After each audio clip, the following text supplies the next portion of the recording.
포스코 포항제철소에서 또 한 분의 노동자가 산재로 유명을 달리했습니다. 노동부는 이번 사고의 발생 원인을 철저하게 조사하고 책임자는 엄중하게 처벌하기 바랍니다.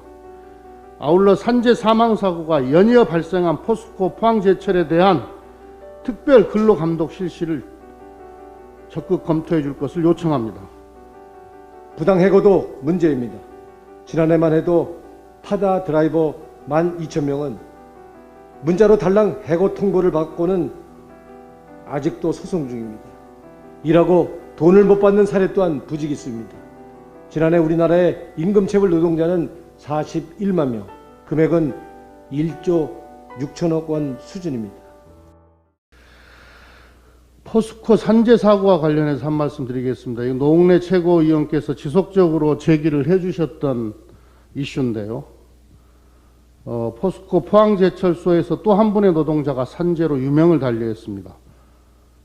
삼가 고인의 명복을 빌며 유가족께 깊은 위로의 말씀을 드립니다. 작년 12월에도 포항제철소에서 두 분의 노동자가 목숨을 잃었고 포스코 광양제철소에서는 작년 11월 발생한 산재로 세 분의 노동자가 목숨을 잃었습니다. 사고 후 노동부가 진행한 감독 결과 포항과 광양제철소 각각에서 수백 건의 산업안전보건법 위반 사항이 드러나기도 했습니다. 그런데 또다시 사망사고가 발생한 것입니다. 중대재해법 등 관련 법률이 제정되는 등 사회적 논의와 대책 마련에도 불구하고 대기업에서 산재 사고가 반복되는 현상에 실망을 넘어 분노를 느낍니다. 세계에서 가장 경쟁력 있는 철강회사라는 명성에 부끄럽지 않게 최고 경영자가 책임지고 안전대책 마련에 최선을 다해주기 바랍니다.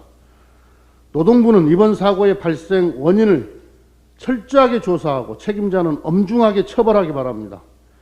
아울러 산재 사망사고가 연이어 발생한 포스코 포항제철에 대한 특별 근로감독 실시를 적극 검토해 줄 것을 요청합니다.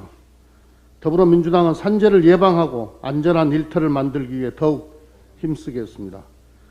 지난 1월에는 국회에서 중대재해처벌법을 제정했고 내년부터 시행됩니다.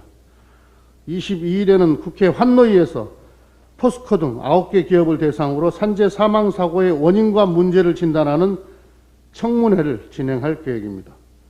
아울러 민주당과 정부는 산재 예방을 획기적으로 강화하기 위해서 산업안전보건청 신설을 추진하고 있습니다. 민주당은 산재 사망사고가 확실하게 줄어들 수 있도록 실효적인 대책을 지속적으로 강구하겠다는 말씀을 드립니다. 민족 최대 명절 설을 앞두고 있지만 여기 오히려 슬픔에 빠진 사람들이 있습니다. 지난주 금요일 현대중공업에서는 41살 근로자가 철판에 깔려 목숨을 잃었습니다.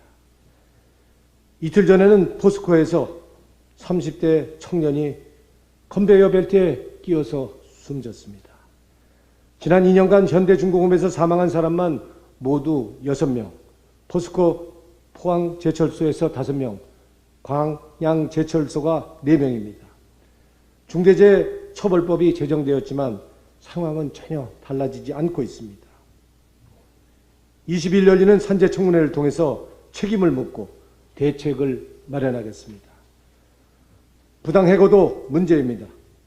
김진숙 해고 노동자를 포함해서 아직도 우리 주변에는 부당하게 해고를 당했음에도 복직하지 못하고 있는 사람들이 너무나 많습니다.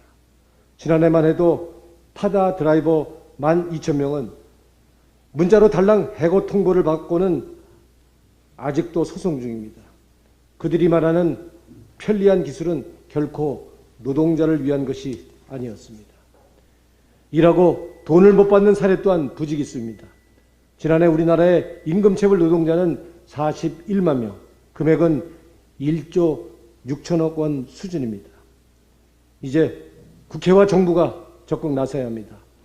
중대재해처벌법과 관련한 규정을 명확히 정확히 만들고 플랫폼 노동자의 부당해고에 관해서는 특별법도 필요합니다. 또한 고의적 임금체불에 대해서는 징벌적 손해배상제도 적극 검토하여 일하고도 돈 못 받고 쫓겨나고 심지어 목숨까지 잃는 억울한 일이 더 이상 없도록 제도적 방안을 마련해 가겠습니다. 이상입니다.